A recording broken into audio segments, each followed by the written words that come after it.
சந்தேகமாக இருக்கும், இவர் குட்டா பேடானே தெரில, இன்ன வரைக்கும் எனக்கு கண்டுபிடிக்க முடியல. நடுவுலேயே இருக்கிறீங்க, என்னன்னு தெரியல, குட்டா பேடா எனக்கு தெரியாது. இவர் கூட எத்தனை வருஷம் பழங்காலும் கண்டுபிடிக்க முடியாது போல. சில பேரை பிடிக்கும், சில பேர் பிடிக்காது, சில பேரை புரியவே புரியாது, அந்த மாதிரி ஆள் தான்.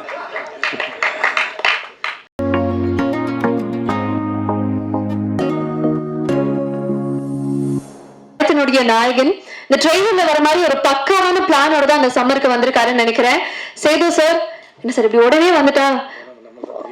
இல்ல சார், உங்களுக்காக ஒரு விஷயம் அழகா பிளான் பண்ணியிருந்தேன். சரி, ஒரே ஒரு வார்த்தை மட்டும் சொல்லிக்கிறேன் சார். செம்ம ஸ்வாகா ஸ்டைலாக வந்திருக்கீங்க. ட்ரெய்லர் பார்க்கும்போது கூட அந்த ஸ்வாக் எனக்கு ரொம்ப பிடிச்சிருந்தது. ரொம்ப நாள் கழிச்சு அவருடைய இரா ஆஃப் கூல்னஸ் அண்ட் ஒரு சார்ம்ல வந்து பார்க்க போறோம்னு நினைக்கும் போது மை ஃபேவரட் சேதுவன் இஸ் பேக்ங்கிற ஒரு ஃபீலிங் தான் இருக்கு. ஸோ நீங்க எங்களுக்காக திரைப்படத்தை பத்தி ஒரு இரு வார்த்தைகள். எல்லாருக்கும் வணக்கம். வந்திருக்கிற பத்திரிகை மற்றும் ஊடக நண்பர்கள் அனைவருக்கும் வணக்கம். Thank you so much. எங்கேருந்து ஆரம்பிக்க தெரியல. முதல்ல இந்த ஃபென்னி ஆலிவர் இந்த பையன் இன்னைக்கு தான் பார்க்குறேன். மார்க் பண்ணி வச்சுக்கோங்க, அவன் சீக்கிரமாக படம் பண்ணுறான் நினைக்கிறேன், டைரக்டர் ஆகிடும் நினைக்கிறேன். ஒரு எடிட்டர் இவ்வளோ அப்சர்வ் பண்ணி எனக்கு ரூபன் பேசி நான் கேட்டுருக்கேன், ஜவானில் பேசினாப்பில். அதுக்கப்புறம் நிஜமாக எல்லாரையும் மார்க் பண்ணி எல்லாரையும் பார்த்து எல்லாத்தையும் கவர் பண்ணிட்டீங்க. வாழ்த்துக்கள் உங்களுக்கு, வாழ்க்கை நல்லா இருங்க.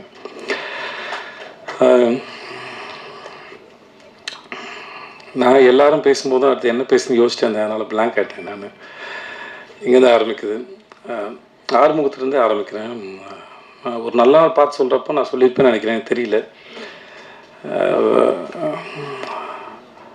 முதல்ல ஒரு படத்துக்கு வாய்ப்பு தேடி போகும்போது, வரணும்னு ஒரு படத்துக்கு வாய்ப்பு தேடி போகும்போது,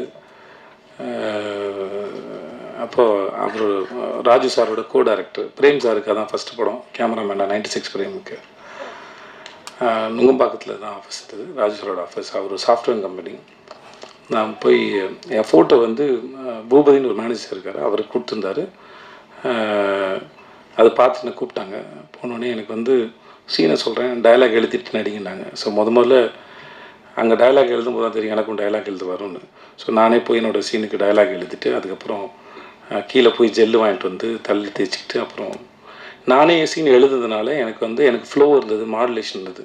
இப்போ வேற ஒருத்தர் எழுதின சீனை நடிக்கும்போது நமக்கு அதுக்கு அந்த என்ன நினச்சி எழுதியிருப்பாங்க, எங்கே பாஸ் கொடுக்கணும் அப்படின்னு நமக்கு அதை ரெடி ஆகிறதுக்கு ஒரு டைம் எடுக்கும். ஸோ அந்த சீனை வந்து நானே எழுதுனதுனால என்னால் அதோட ஈஸியாக பேச முடிஞ்சது, மெமரைஸ் பண்ண வேண்டிய அவசியம் இல்லை. ஸோ அப்படி வச்சு என்ன எடுத்தார். அப்புறம் வந்து வேற ஒருத்தர் செலக்ட் பண்ணியிருந்தாலும் எனக்கு அவருக்கு எந்த அறிமுகமும் இல்லாமல் இருந்தாலும் இந்த பையன் நல்லா நடிக்கிறான் அப்படின்னு சொல்லி எனக்காக ரொம்ப ஸ்ட்ராங்காக ரெக்கமெண்ட் பண்ணி எனக்கு அந்த வாய்ப்பு வாங்கி கொடுத்தது ஆறுமுகம் தான். ஸோ அதனால் காலத்துக்கும் அது, ஏன்னா ஆர்ட்டை பொறுத்த வரைக்கும் மற்ற ஏதாவது டிகிரினா வந்து வெளியே படித்து சர்டிஃபிகேட் கொடுத்துடலாம். ஆனால் ஆர்ட்டை பொறுத்த வரைக்கும் நம்ம நம்பணும், நமக்கு நாமே கொடுத்துற சர்டிஃபிகேட்னு நினைக்கிறேன். நம்மக்கிட்ட அது வந்திருக்கா இல்லை அப்படின்னு புரிஞ்சுக்கிறது. அதுக்கான சந்தர்ப்பத்தை யாராவது ஒருத்தர் ஏற்படுத்தி கொடுக்கும்போது தான் நமக்கு தெரியும், ஓகே நம்மளால் அதை பெர்ஃபார்ம் பண்ண முடியுதுன்னு. ஸோ அந்த மாதிரியான ஒரு சந்தர்ப்பத்தை எனக்கு ஏற்படுத்தி கொடுத்த திரு ஆறுமுகத்துக்கு எப்பயுமே நன்றி. அதுக்கப்புறம் நடுவில் கொஞ்சம் பக்கத்துக்கான படம் பண்ணும்போதும் நான் ஆப்ஷனில் இல்லை, சரி விஜய் வேணாம் அப்படின்னு தான் இருந்தாங்க. இதுவும் எனக்கு பிரேம் சார் சொல்லி தான் தெரியும். ஆறு தான் வந்து உனக்காக ரொம்ப ஸ்ட்ராங்காக ரெக்கமெண்ட் பண்ணார். விஜயை பார்த்துட்டு ஆடிஷன் பண்ணிவிட்டு ரிஜெக்ட் பண்ணுங்கள், பார்க்காம ரிஜெக்ட் பண்ணாதீங்க அப்படின்னு ரொம்ப ஸ்ட்ராங்காக சொன்னது ஆறு தான் எனக்கு பிரேம் சார் சொல்லி தான் தெரியும். ஸோ அதுக்கும் ரொம்ப நன்றி. ஸோ அதனால் நம்ம நல்லா இருக்கும்போது வர உதவிகள் வேறு, நம்மளே யாருக்கும் தெரியாமல் நமக்கே தெரியாத காலகட்டத்தில் நம்ம மேலே யாரோ ஒருத்தர் வைக்கிற நம்பிக்கை தான் அந்த ஒரு இருண்ட வீட்டில் ஏற்றுற அகல் விளக்கு. அந்த விளக்கை முதல்ல ஏற்றி தொடங்கினது அவர் தான். ஸோ அதுக்கு ரொம்ப நன்றி. ஸோ அதனால் அவர் என்ன தான் சொன்னாலும் எவ்வளோ தான் இருந்தாலும் அது அந்த தொடக்கத்துலாம் இல்லாமல் தொடங்குது. எங்கள் அப்பாவோட கடைசி காலத்தில் வந்து தன் புள்ள வந்து உருப்பிடுமா அப்படின்னு அவர் படுக்கையில் இருக்கும்போது அவர் கேட்டபோது வர்ணம் படத்தில் நடித்த ஃபோட்டோ காமிச்சு, கவலைப்படாத உன் புள்ள நல்லா வந்துடுவான் பாரு, எனக்கு நடிக்க வருது பாரு அப்படின்னு அந்த படத்தை ஃபோட்டோ நான் காமிச்சிருக்கேன். அதனால் வந்து ஸோ எப்படி பார்த்தாலும் சில மொமெண்ட் வந்து அதை உருவாக்கினவங்களும் அந்த சந்தர்ப்பத்தையும் வந்து காலத்துக்கும் அதுக்குள்ளே வந்துட்டு போகிறது வந்து ஒரு ஏதோ வகையில் நம்மளை வந்து உயிரோடு இருக்க வைக்கிது நான் நம்புகிறேன், ஈரத்தோடு. ஸோ அதனால் அதுக்கு எப்பயுமே நன்றி. மற்றபடி ஒரு நல்ல நாள் பார்த்து சொல்கிறேன், இல்லை இந்த படம் இல்லை லாபங்கிற படத்தை எனக்கு அவர் வந்து எக்ஸிக்யூட் பண்ணி கொடுத்தாரு. நான் ஜனாவுக்காக அந்த படம் பண்ணணும்னு விரும்பினேன். பட் ஏற்கனவே நான் ப்ரொடக்ஷன் பண்ணும்போது என்னோடய ப்ரொடக்ஷனில் சரியாக ஹேண்டில் பண்ண முடியாதனால அவருக்கு ப்ரொடக்ஷன் ரொம்ப நல்லா வரும். அதனால் அவரை கூப்பிட்டு, சார் ஜனாசாரோட படம், ஸோ இதை நீங்கள் வந்து எனக்காக பண்ணி கொடுக்கணும்னு சொல்லி எனக்காக வந்து பண்ணி கொடுத்தது அவர் தான். ஸோ அவர் எனக்கு அதுக்கும் ரொம்ப நன்றி. ஸோ அதனால் இது நான் அவருக்காக நிறையா விட்டு கொடுத்தேன், அந்த மாதிரி எதுவும் இல்லை. ஸோ அவர் பண்ணது நிறையா எனக்கு பண்ணியிருக்கார். ஸோ ரொம்ப ரொம்ப நன்றி சார். அப்புறம் இந்த இதில் முடிஞ்சிச்சு. இந்த பையன் ஜஸ்டின், எனக்கு இவனை ரொம்ப பிடிக்கும். ஏன்னே தெரியாது. சில பேர் இல்லை, அவன் மியூசிக் டைரக்டர் நல்லா மியூசிக் பண்ணுவாங்கிறதுனால இல்லை, அது அவனுக்கு தெரியும். இந்த ஃபஸ்ட் டேலேருந்து இல்லைடா சந்தேகம் இல்லைல்ல, அதான் ஏன் தெரியாது. சில பேர் எனக்கு பார்த்த உடனே பிடிக்காது, அது ஏன்னு எனக்கு தெரியாது. சில பேர் பார்த்து ரொம்ப பிடிக்கும். அவங்க நல்லவங்களா கெட்டவங்களாலாம் எனக்கு தெரியாது. ஆனால் எதனாலையும் தெரியாது, சில பேரை எனக்கு பார்த்தா பிடிக்கும். அதனால் அப்படி எனக்கு பார்த்தோன்னே ரொம்ப பிடிச்சிருக்காங்க. நானும் அவனும் அடிக்கடி சந்திச்சுக்கிறதோ பேசிக்கிறதோ குசலம் விசாரிச்சுக்கிறதோ அப்படிலாம் எந்த பழக்கமும் கிடையாது 2 பேருக்கு நடுவில். ஆனால் எப்பவுமே அவனை உரிமையாக என் சகோதரனை போல் நடத்துறதும் ரொம்ப முக்கியமான ஒரு ஆளாக இருக்கிறதும். ஆனால் 2 பேரும் ஒன்றும் எப்பயாவது தோணுச்சுன்னா ஃபோன் பண்ணி பேசுவேன். மற்றபடி பெரிய பரிமாற்றமோ அப்படிலாம் ஒன்றுமே இல்லை. ஆனாலுமே அவனை ரொம்ப பிடிக்கும். ஸோ ஜஸ்டின் இந்த படத்தில் ரொம்ப அற்புதமாக வேலை பார்த்துருக்கேன், அது நான் சொல்ல தேவையில்லை. ஒரு முறை கீரவாணி அவனை பற்றி பேசினதை வச்சுருந்தேன், எனக்கு ரொம்ப பெருமையாக இருந்தது. அவன் கூட பிறந்திருந்த இல்லை அவங்க வீட்டு ஆளுங்க எவ்வளோ சந்தோஷப்படுவாங்களோ எனக்கு அவ்வளோ சந்தோஷமாக இருந்தது. நம்ம வீட்டு பிள்ளையை பற்றி இன்னொருத்தர் பேசுகிறது, ஒரு மிகப்பெரிய ஆள் பேசுகிறதுங்கிறது எவ்வளோ சந்தோஷமோ எனக்கு அவ்வளோ சந்தோஷமாக இருந்தது. ஜஸ்டினோட ஒர்க் இந்த படத்தில் மிக பிரமாதம், ரொம்ப அழகாக பண்ணி கொடுத்துருக்கான். ரொம்ப நன்றி ஜஸ்டின். அப்புறம் அவினாஷ் சார் பார்க்குறது தான் கரடு முண்டா இருப்பாப்ல, நம்ம குழந்தைங்களுக்கு வாங்கி கொடுத்த கரடி பொம்மை மாதிரி இருந்தால் ரொம்ப சாஃப்ட்டு. எப்படி இந்த குழந்தை இத்தனை வருஷமாக இந்த உலகத்தில் கரெக்டாகவும் வளர்ந்துச்சுன்னு எனக்கே தெரியல. But really is very cute. அந்த எப்படி சொல்கிறேன்னு தெரியல, வயசில் பெரியவர்னால மரியாதை பேச வேண்டியதாக இருக்குது. இல்லாட்டி தம்பி என்னப்பா சாப்பிட்டியா அப்படின்னு தான் கேட்கணும். Is such a cute. எப்படி சொல்கிறேன்னு தெரியல. அவர் பேசும்போது கவனிச்சிருப்பீங்க, ஒரு மாதிரி ரொம்ப எக்ஸைட்டடாக அப்படியே ஒரு மாதிரி இருந்துருப்பாப்புல. ஆள் தான் கொஞ்சம் ஜிம்முக்கெல்லாம் போய் அந்த பாடி டைட்டாக இருக்கும், மைண்ட் ரொம்ப சாஃப்ட், அந்த ஸ்மைலி பால் மாதிரி இருக்கும் அவரோட மைண்ட், எனக்கு தெரிஞ்ச வரைக்கும். அப்புறம் மிஸ்டர் இந்த ரொமான்டிக் வில்லன் சந்தேகமாக இருக்கும், இவர் குட்டா பேடானே தெரில, இன்ன வரைக்கும் எனக்கு கண்டுபிடிக்க முடியல. நடுவுலேயே இருக்கிறீங்க, என்னன்னு தெரியல, குட்டா பேடா எனக்கு தெரியாது. இவர் கூட எத்தனை வருஷம் பழங்காலும் கண்டுபிடிக்க முடியாது போல. சில பேரை பிடிக்கும், சில பேர் பிடிக்காது, சில பேரை புரியவே அந்த மாதிரி ஆள் தான்.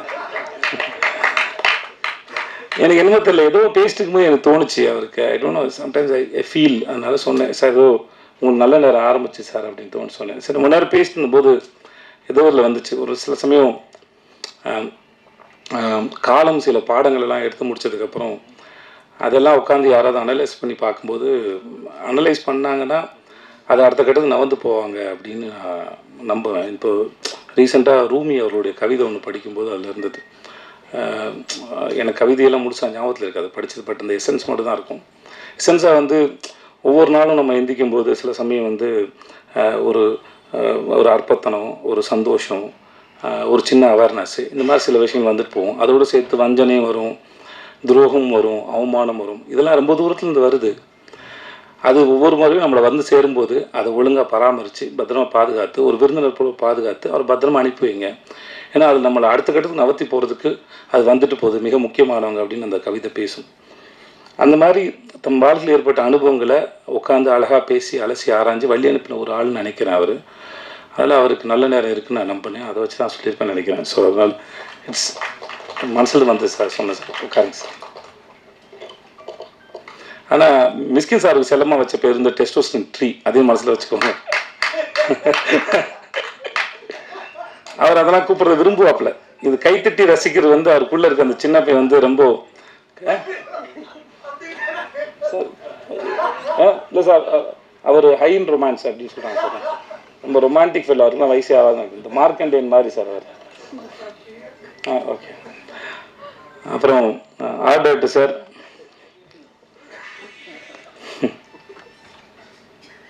உங்களை பார்க்க உங்கள் ஸ்கூல் டேஸில் நான் போய் உங்களோட ஃப்ரெண்டாகவும் ஆசையாக இருக்குது சார் எனக்கு. இந்த மாதிரி பையன் ஃப்ரெண்டாக இருந்தானா ரொம்ப சந்தோஷப்படுவேன். ஏன்னா அவனை நம்பி நான் என்ன வேணால் பண்ணுவேன், எங்கே வேணால் போவேன். ஏன்னா அந்த பையன் எங்கேயும் போக மாட்டான். எனக்கு அவருக்கும் பெரிய பழக்கம் இல்லை, நிஜமா இல்லை சார். 2 பேரும் அவ்வளோ பேசிக்கவே இல்லை. நீங்கள் பேசும்போது ரொம்ப ரொம்ப சமத்து பையனா ரொம்ப க்யூட்டாக இருந்தது சார். இந்த நோட் புக்கில் லேபிள்லாம் கரெக்டாக ஒட்டி பேர்லாம் தப்பு இல்லாமல் எழுதி ப்ரெசென்ட் பண்ணுவாங்கல்ல, அந்த மாதிரி ரொம்ப ஸ்வீட்டாக இருந்தது சார் பேசும்போது. பாருங்க,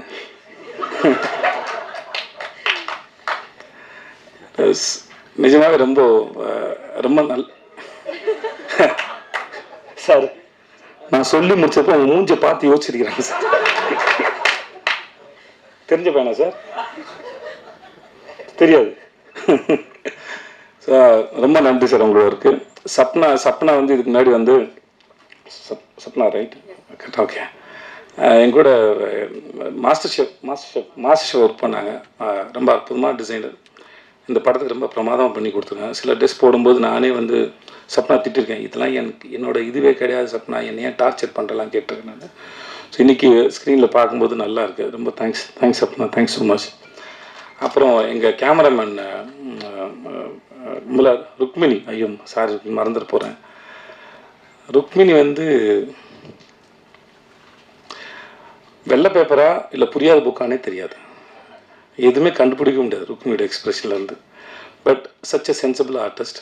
தன்னோட சீன் என்ன, தன்னோட வேலை என்ன, அதை எப்படி பண்ணணும், அதை ரொம்ப ஆழமாக புரிஞ்சுக்கிட்டு சின்சியராக பண்ணக்கூடிய ஆர்டிஸ்ட். அதான் எந்த அளவுக்கு சின்சியர்னால், நம்ம போகிற லொக்கேஷன் இது, அந்த ஊர் எப்படின்லாம் படிச்சுட்டு வந்துடுவாங்க. அந்த அளவுக்கு ரொம்ப ரொம்ப சின்சியரான ஒரு ஆர்டிஸ்ட். நான் கூட சொன்னேன்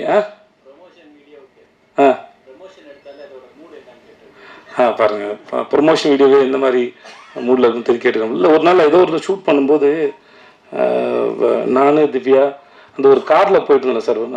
நானே திவ்யா ருக்மிணி வந்து காரில் போகிற மாதிரி ஷார்ட் அது. அப்போ சொன்னாங்க அந்த ஊர் என்ன, பிஃபோர் இண்டிபெண்டன்ஸ் அது எப்படி இருந்தது, மலேசியாவோட இண்டிபெண்டன்ஸு, பிரிட்டிஷ் இருக்கும்போது எப்படி இருந்தது, இதெல்லாம் இவ்வளோ படிச்சு என்னமா வந்தீங்க அப்படின்னு கேட்டேன்.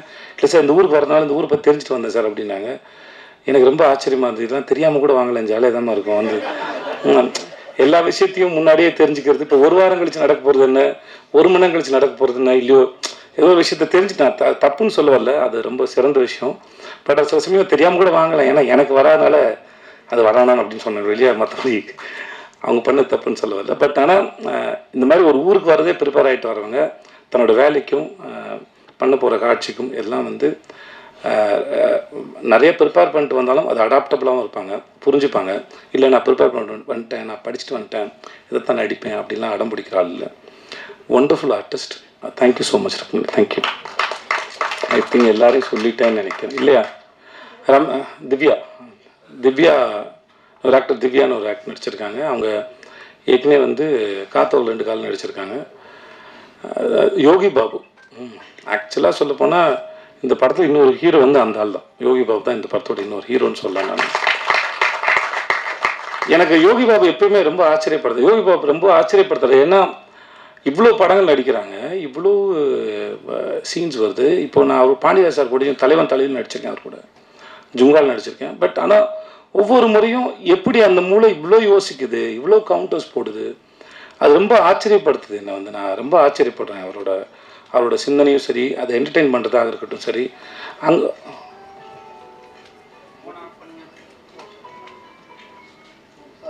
பரவாயில்ல பேசணுமா? Okay okay.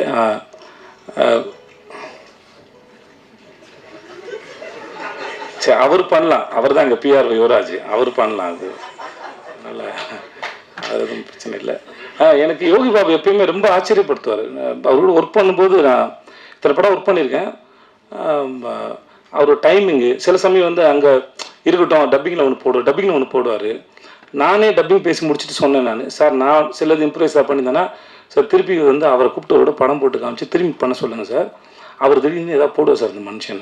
ஸோ நிறைய இடத்துல அவரோட இம்ப்ரெஸ் பண்ணது, சில சமயம் நடிக்க முடியாமல் நானே சீனில் சிரிச்சிருக்கேன். அவரோட எக்ஸ்பிரஷனாக இருக்கட்டும், ஹீ இஸ் ரியலி ரொம்ப டேலண்டடான ஒரு மனுஷன். அப்புறம் நடுநடுவில் வந்து படம் டைரக்ட் பண்ணுறது கதையெல்லாம் சொல்லுவார், ரொம்ப நல்லா இருக்கும். நான் ஒரு முறையும் பேசும்போது தலைவா டைரக்ட் பண்ணிடுங்க தலைவா, ரொம்ப யோசிக்காதீங்க. ஏன்னா அவர் ரொம்ப நல்லா யோசிக்கிறார். சும்மா உட்காந்து டைம் பாஸ் பண்ணி நான் பார்த்தே இல்லை யோகி பாபு யாரோ ஒருத்தராவது இன்ட்ராக்ட் பண்ணுறாரு, ஏதாவது பேசுகிறாருன்னா இல்லை ஏதாவது ஃபன் இருக்கும். எனக்கு ஒரு முறையும் ஆச்சரியமாக இருக்குது. எனக்கு எப்பயுமே என் கூட நடிக்கிற நடிகர்களோ இயக்குநர்களோ இல்லை யாரோ ஒருத்தர் சந்திக்கிற நபரோ அந்த மூளை எப்படி ஃபங்க்ஷன் ஆகுது, அது எப்படி சிந்திக்குதுங்கிற ஆச்சரியம் வந்து எனக்கு எப்பவுமே இருந்துகிட்டே இருக்கும். அது எனக்கு பல முறை என்னை ஆச்சரியப்படுத்திருக்கார் Yogi Babu. One of the very sensible actor, very good actor. அந்த மூஞ்சில் என்ன பண்ணாலும் உட்காருது, என்ன பண்ணாலும் அதை கேரி பண்ண முடியுது, அவ்வளோ கான்ஃபிடண்ட்டான ஒரு ஆள். நான் ரீசெண்டாக அவரை பற்றி நிறைய நெகட்டிவ்ஸும் பார்க்குறேன். ஆனால் நான் ஒர்க் பண்ண அனுபவத்துன்னு சொல்கிறேன், அந்த ஆள் வந்து ரொம்ப தங்கமான மனுஷன், ரொம்ப சிந்திக்கக்கூடிய ஒரு மனுஷன், அற்புதமான ஒரு வேலைக்காரர். அவரோட வேலை பார்த்த இந்த அனுபவம் வந்து மிக சிறந்தது. இந்த படத்தோட இன்னொரு முக்கியமான தூண்னு சொன்னால் அது யோகி பாபு நான் சொல்லுவேன். அவ்வளோ பிரமாதம் பண்ணியிருக்காரு. இந்த படத்தை நிறைய இடத்துல வந்து அருண் தூக்கி பாட்டிருக்கப்ப thanks to Yogi Babu and Ramya, Divya வந்து ரொம்ப திவ்யா ஒரு சப்போர்ட்டிங் ரோல் பண்ணியிருக்காங்க. அதை நீங்கள் ட்ரெயிலரில் பார்த்துருப்பீங்க. அவங்க ரொம்ப அற்புதமான ஆக்டர். திவ்யாவுக்கு ரொம்ப நன்றி. Thank you so much. I think நான் யாரையும் விடல நினைக்கிறேன். And thanks to N DOP sir. நான் காந்தி டாக்ஸ்னு ஒரு சைலண்ட் ஃபிலிம் பண்ணேன், மராட்டி டைரக்டர் கிஷோர் பலேக்கர் சொல்லிட்டு.